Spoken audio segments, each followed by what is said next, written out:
Mr. Danny Kinahan, Chairperson of the Audit Committee. Mr. Thank Kinahan. you very much, Mr. Deputy Speaker. It's what you've all been waiting for, a report from the Audit Committee.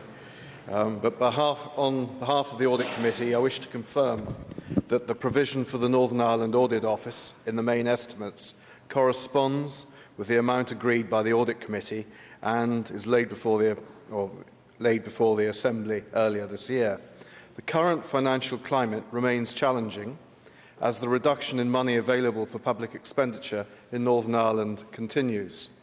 The Assembly wants those public funds that are available to be spent wisely, and that is the Assembly, must be able to hold to account those public bodies that have this task.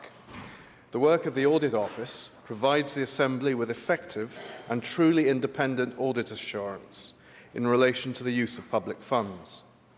In December 2012, the Audit Committee approved the Audit Office's corporate plan for 2013-14 to 2015-16. The plan sets out how the Audit Office, as the Northern Ireland Public Sector Auditor, will hold public bodies to account for the way they use public money. It shows how the Office will undertake its core activities of financial and value for money audit. Each year, the Office will conduct audits of over 200 public sector accounts. It will also undertake annually 11 value for money examinations. This work is of crucial importance to the Assembly and in particular to the Public Accounts Committee, which works closely with the Audit Office in order to determine whether public bodies have spent taxpayers' money economically, efficiently and effectively.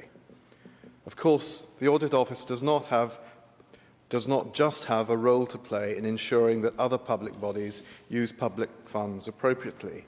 It has a duty to ensure that it too operates in accordance with the best practice and provides the public with value for money.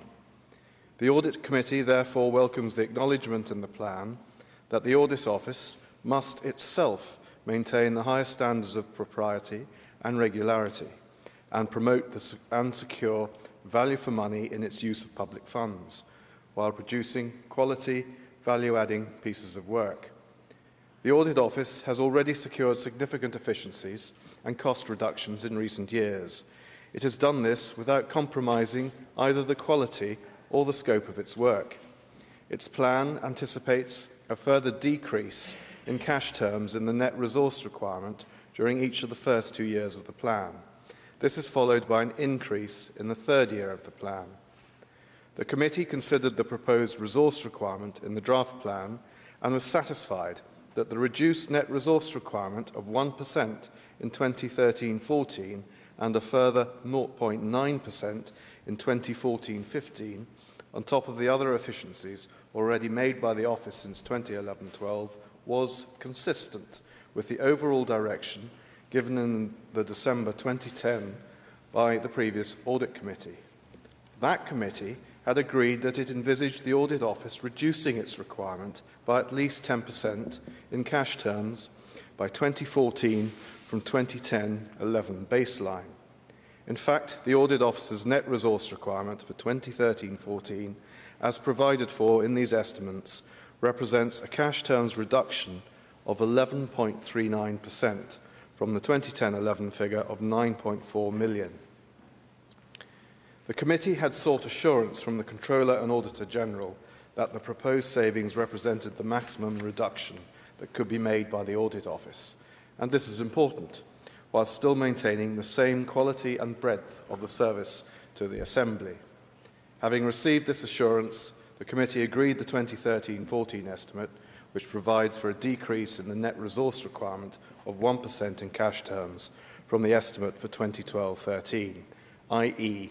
8.327 million compared to 8.414 million. The Audit Committee is committed to ensuring that the Audit Office has the resources necessary in order to ensure that the Assembly is provided with an effective and truly independent audit assurance in relation to public funds. However, it is also important that this should be done in as efficient a manner as possible. The Audit Committee will continue to consider on an annual basis the Audit Office's resource requirement. The Audit Committee endorses the provision in the main estimates for the Audit Office and looks forward to the continuing valuable support that the Office provides to the Assembly. I'd like now to speak as a member of the House, although it relates very much to the audit role, and touch on efficiency savings. We've already had many discuss the failure in getting clarity or timeliness in reports to various committees. But I was shocked in the Education Committee when, in the presentation by the Northern Ireland Audit Office, by the Assistant Auditor General, when he said that all departments do not really understand what efficiency savings are. That is, what efficiency savings are and how to achieve them. That's shocking. And by efficiency savings, we mean managing how money is spent in order to save money, and most importantly, how it is effectively spent to create savings elsewhere. In 2008-11, as part of the budget process, the Executive agreed government departments should work to deliver efficiency savings of 3% a year. So what do we really mean by that? We mean that savings that are not achieved by simply cutting funding by priority frontline services. We're told that, especially in education, efficiencies which were claimed to be efficiencies were in fact just one-off savings, and that they may well actually lead to increases in costs per unit per output. So that is really what is extremely worrying. In the report, we hear that the present departmental reporting lacks sufficient detail, is not informative, and lacks clarity. The Northern Ireland Audit Office argues that efficiencies can only be genuinely claimed where there is no reduction in the volume or quality of service delivery.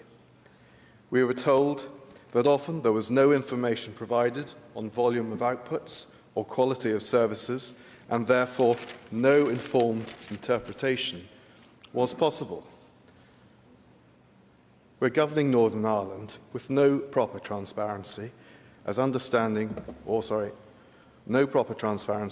understanding of how to do so efficiently.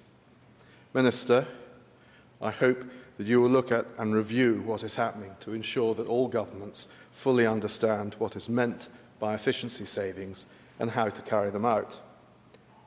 Also, the Northern Ireland Audit Office observed that there was no centralised challenge function over the context of efficiency delivery plans and the validity of efficiencies. What do we mean by no challenge function? That's us. That's all of us on the committees. Do we all know what we're doing on the committees to challenge each department and its spending? I acknowledge that we do have the Public Accounts Committee and that we do have presently briefing going on how to question effectively. But is that enough? So I ask again, what's the Minister going to put in place to make sure that all committees become excellent challenge systems?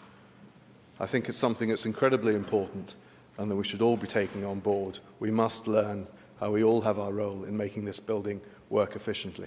Thank you.